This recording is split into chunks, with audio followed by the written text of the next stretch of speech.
Assalamualaikum warahmatullahi wabarakatuh.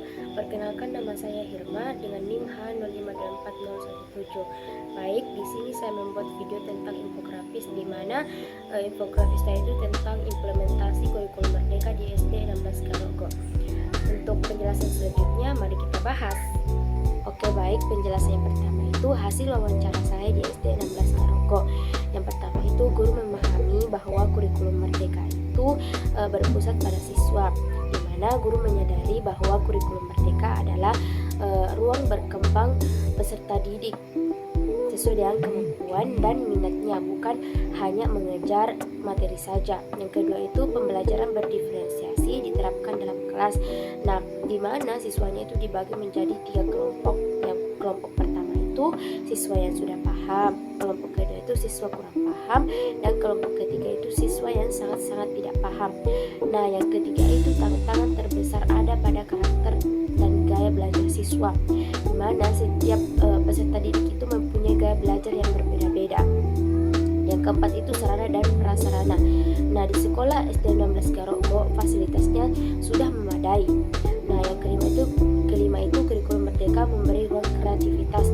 Nah, guru bebas berkreasi untuk membuat metode pembelajaran dan lain-lain. Baik, yang kedua itu refleksi penjelasan. Yang pertama itu pembelajaran kini lebih manusiawi dan relevan. Nah, kurikulum merdeka itu mendorong pembelajaran yang tidak kaku, lebih dekat dengan dunia nyata dan menghargai perkembangan siswa sebagai individu. Yang kedua itu guru harus terus belajar dan adaptif. Pembelajaran berdiferensiasi, asesmen formatif, dan kelima itu menuntut guru melakukan inovasi dalam memahami murid lebih dalam. Yang ketiga itu keberagaman siswa. Nah, keberagaman siswa adalah tantangan sekaligus peluang dengan karakter yang berbeda. Kelas menjadi lebih kaya, namun guru harus sabar, kreatif, dan reflektif dalam mengelola pembelajaran. Dan yang keempat itu keberhasilan kurikulum.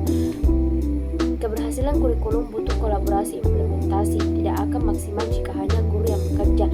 Sekolah, orang tua, dan lingkungan harus terlibat dalam menumbuhkan karakter siswa.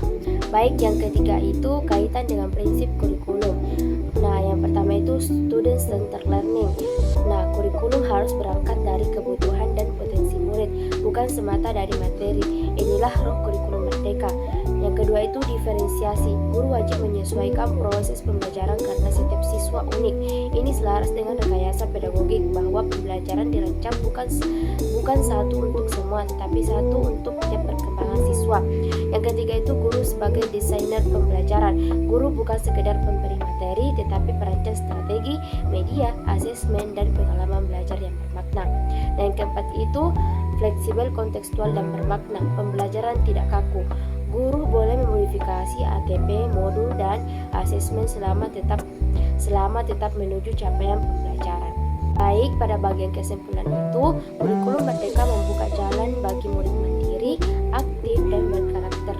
Murid tidak hanya dituntut menguasai pengetahuan, tetapi juga karakter profil pelajar Pancasila. Guru perlu terus refleksi, inovasi, dan kolaborasi, karena keberhasilan kurikulum merdeka bukan hanya pada perangkat ajar, tetapi pada kualitas proses belajar yang terus diperbaiki. Baik, itulah tadi video infografis saya. Sekian dari saya. Assalamualaikum warahmatullahi wabarakatuh.